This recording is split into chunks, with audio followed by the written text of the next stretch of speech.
Graça e a paz de Jesus, meu irmão, minha irmã. Nós estamos na aula da nossa escola bíblica, lição de número 16. A terceira parte dessa lição, que corresponde ao texto de Colossenses 3, versículo 10 ao versículo 17.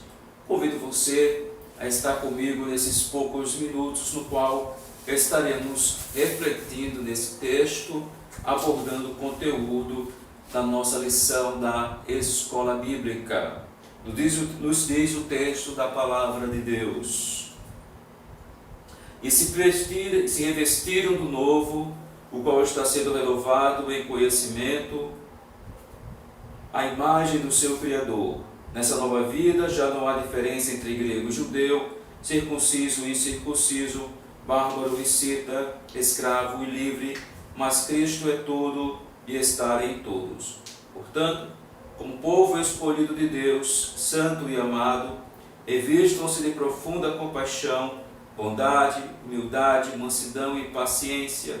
Suportem-se uns aos outros e perdoem as queixas que tiverem uns contra os outros. Perdoem como o Senhor lhes perdoou. Acima de tudo, porém, revistam-se do amor, que é o elo perfeito. Que a paz de Cristo seja o juiz em seu coração, visto que vocês foram chamados para viver em paz, como membros de um só corpo. E sejam agradecidos. Habite ricamente em vocês a palavra de Cristo.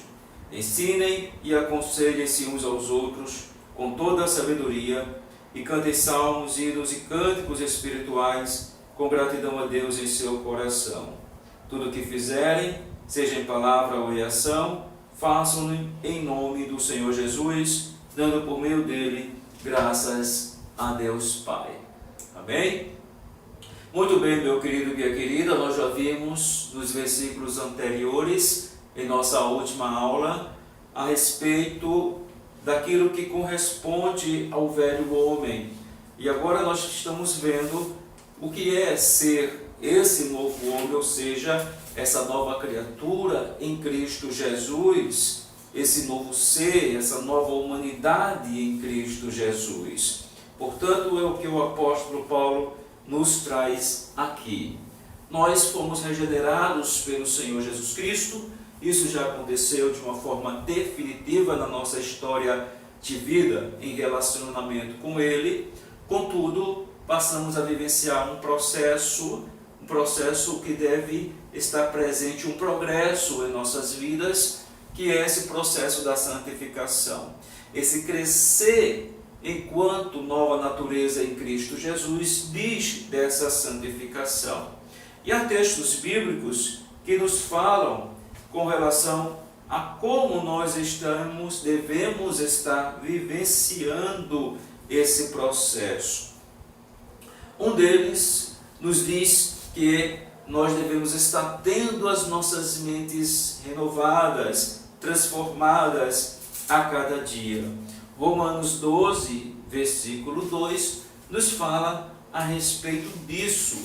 Nos diz que o que deve nortear nossa forma de ser, de agir, de pensar, não é aquilo que está presente no contexto mundano, mas aquilo que a palavra de Deus nos traz, o Evangelho do Senhor Jesus Cristo. Por isso diz: não se amoldem ao padrão deste mundo, mas transformem-se pela renovação da sua mente, para que sejam capazes de experimentar e comprovar a boa, agradável e perfeita vontade de Deus.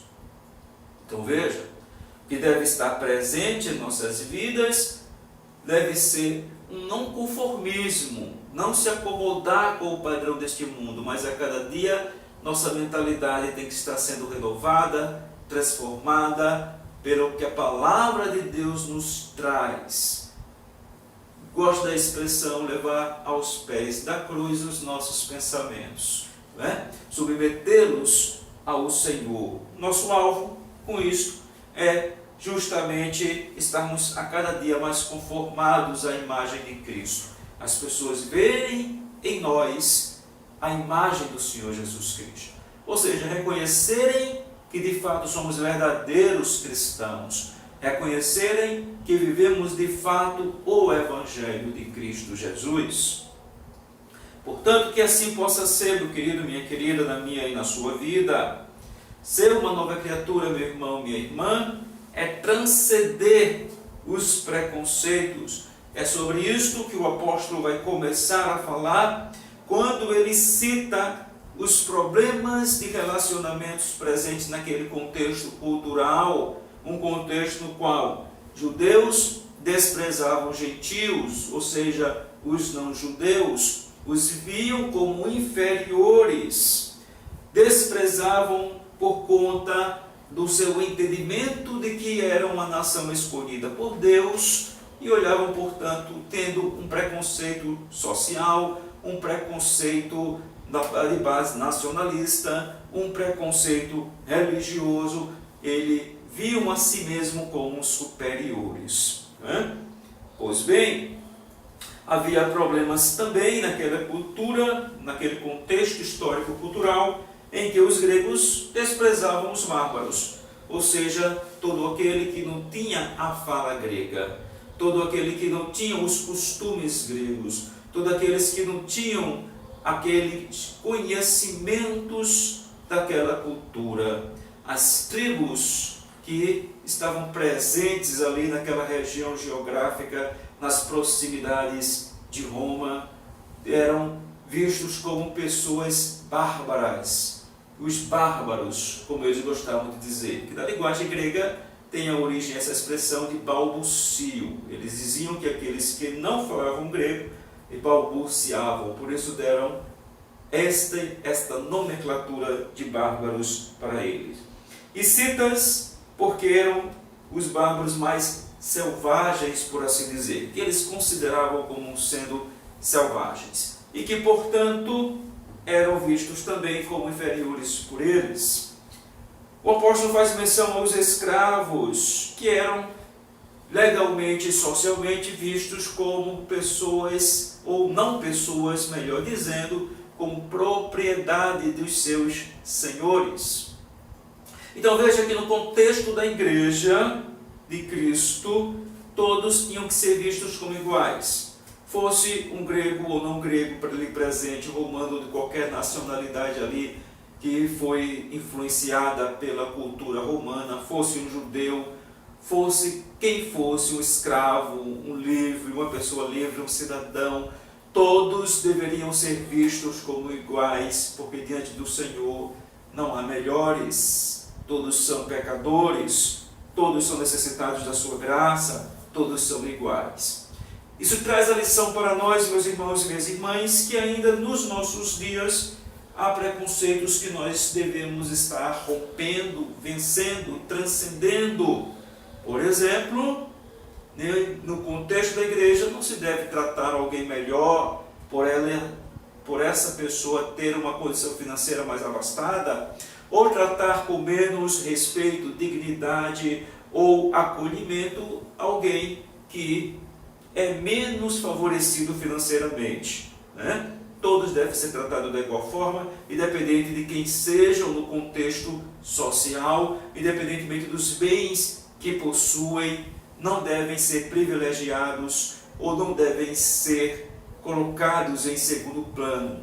Todos devem ser tratados do mesmo modo, da mesma forma.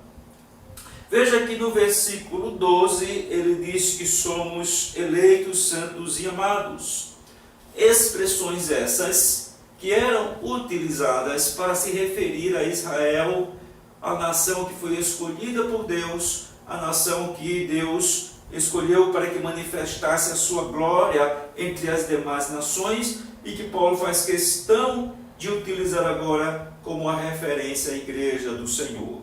Somos santos, eleitos e amados de Deus, somos o Israel espiritual do Senhor.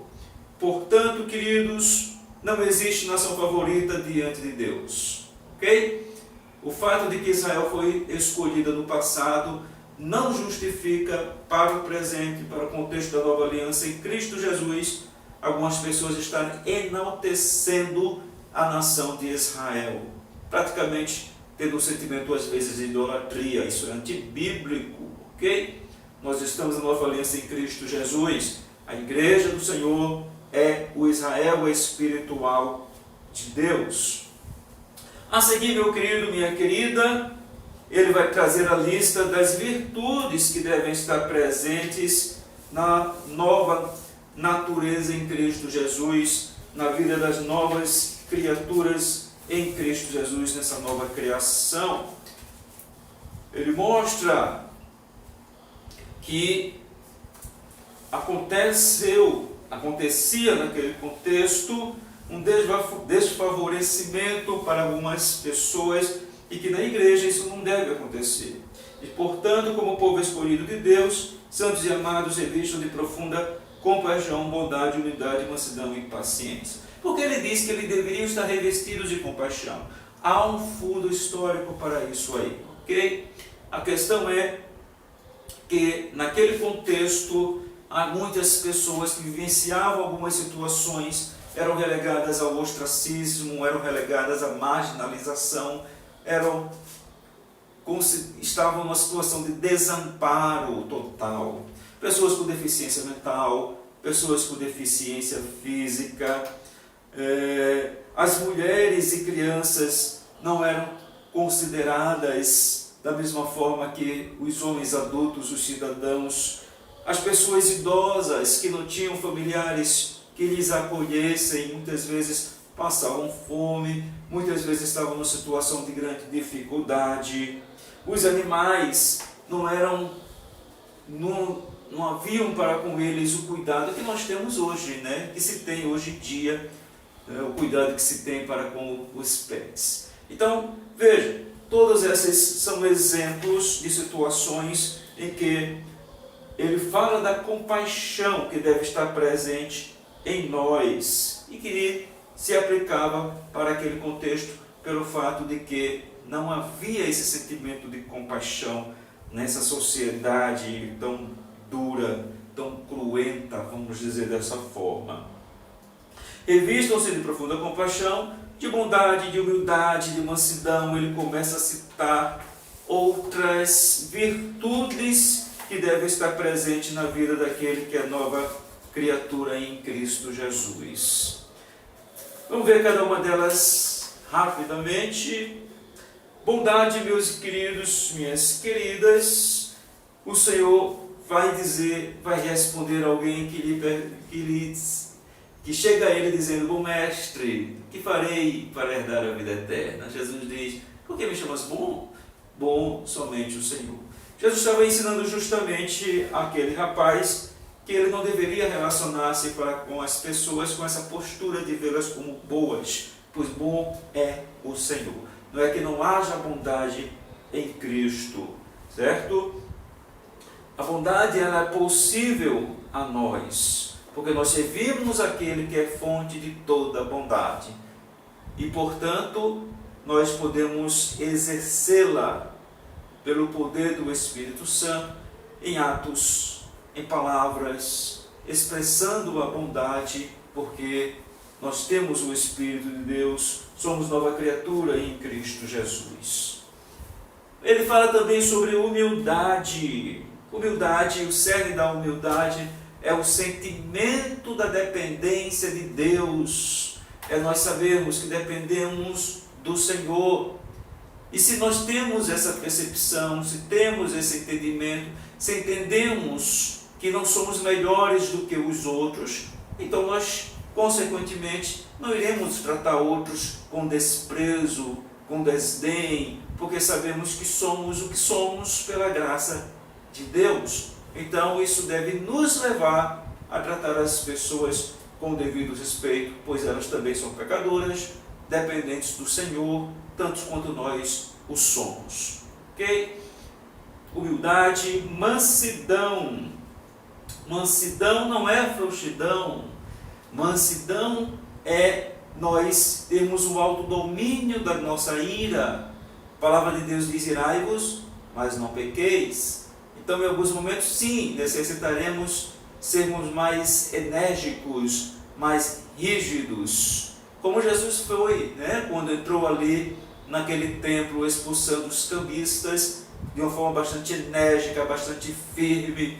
Então haverá necessidade às vezes de assim agirmos, mas nós estaremos tendo um autodomínio sobre nossa ira, estaremos mais propensos a sermos suaves, a exercermos ações que expressem tranquilidade, do que estarmos nos deixando dominar pela nossa ira.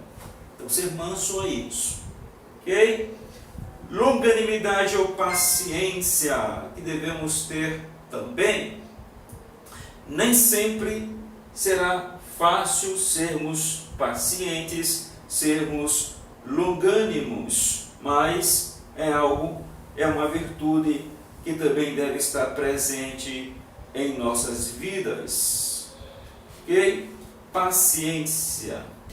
Suportando uns aos outros, ele diz aqui no texto. Em Efésios 4, versículo 2, é válido tanto para o suportai-vos uns aos outros, quanto perdoai-vos mutuamente. Efésios 4, versículo 2 diz: sejam completamente humildes e dóceis e sejam pacientes, suportando uns aos outros com amor. Eu sei, às vezes não é fácil suportar algumas pessoas mais problemáticas no contexto da igreja, nos nossos relacionamentos pessoais, no contexto familiar, nos demais relacionamentos sociais, mas a palavra de Deus nos recomenda a termos essa prontificação, a estarmos tendo mais empatia, tentando compreender melhor a forma de agir do outro, por que aquela pessoa age como age, por que aquela pessoa pensa como pensa, por que aquela pessoa tem tais posturas. E você parando para fazer essas reflexões, você poderá estar melhor suportando as pessoas, né? Lembre-se que, afinal de contas, os outros também têm o dever de estar te suportando. Então eu tenho que suportar os outros, porque eu sei que às vezes não é fácil as pessoas me suportarem, suportando-os mutuamente e perdoando-vos também mutuamente. O perdão, uma virtude sobremodo excelente. Há muito que se dizer sobre o perdão, mas nós estamos apenas fazendo uma breve citação, não é? Passando de passagem assim rapidamente por essas virtudes. Afinal, o Senhor nos perdoou. Se o Senhor nos perdoou, quem somos nós para não estarmos perdoando a ofensa que o nosso irmão nos fez, que a nossa irmã nos fez, não é? Temos o dever de perdoar. Por quê? Porque fomos perdoados pelo Senhor. Então, se queremos viver em relacionamentos saudáveis, se queremos viver dentro do contexto da igreja de uma forma que glorifique ao Senhor, se queremos que a imagem de Cristo de fato apareça em nós, em qualquer ambiente que nós estejamos, nós estaremos também praticando a virtude do perdão. Além disso, meus irmãos, ele vai nos mostrar que nós devemos estar buscando a perfeição, crescendo dessas virtudes, crescendo na forma de nos relacionarmos com as pessoas. O versículo 14 nos diz, acima de tudo, porém, revistam-se do amor, que é o elo da perfeição.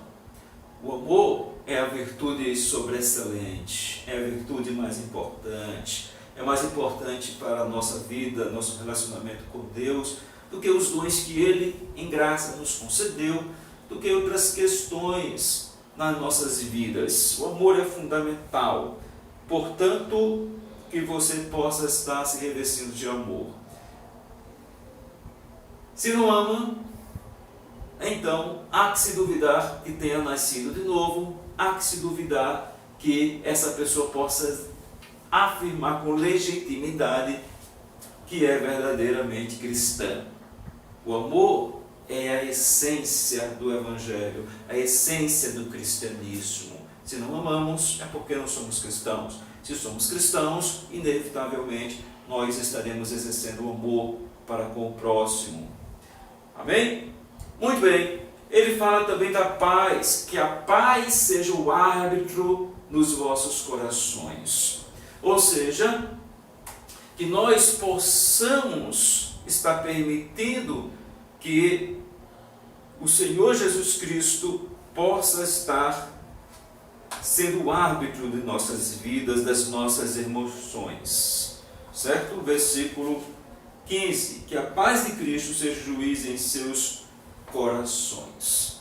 Certo? Cristo te salvou, te deu a paz, que você, portanto, possa estar se permitindo diante de conflitos que acontecem, que são inevitáveis, mas a forma como lidamos com ele, que possa ser por meio da paz que Cristo nos concede.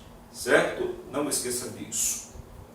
Na palavra, sim, meu querido, habite ricamente em nós a palavra de Cristo, de modo que nos nossos relacionamentos possamos ser mutuamente conselheiros, possamos ter palavras de exortação, palavras que transmitam ânimo, palavras que levem a pessoa a se alegrar, palavras que levem a pessoa a estar bem, mas não de uma forma pueril, entenda, não é uma alegria pueril, não é um estar bem pueril, são as palavras que edificam, a transmissão das verdades do Evangelho de Cristo Jesus, que fará bem àquela pessoa, certo? Então, aconselhe-se de forma sábia, com a sabedoria que o Senhor tem concedido, que a sabedoria que o Senhor tem dado. Além disso, fala que nós devemos estar, portanto, consequentemente, louvando a Deus. Por isso, adorando ao Senhor com salmos, com hinos espirituais. A palavra de Cristo habitando em nós, claro que inevitavelmente isso nos leva ao sentimento de gratidão, de exaltação, de adoração ao Senhor, se expressando de diversos modos. E aqui eles exemplificando a forma do canto, do louvor, da adoração ao Senhor por meio dos cânticos espirituais. Em tudo, essa expressão aqui do versículo 17, ou tudo o que fizerem, seja palavra em ação, façam em nome do Senhor Jesus, dando por meio dele graças a Deus Pai. Tudo o que fizerem, ou em tudo o que fizerem. Expressão que significa não apenas no contexto da igreja local, no contexto da comunidade de fé, mas fora da igreja, fora da comunidade de fé, né? Não é fora da igreja de Cristo, mas fora da comunidade de fé, fora da igreja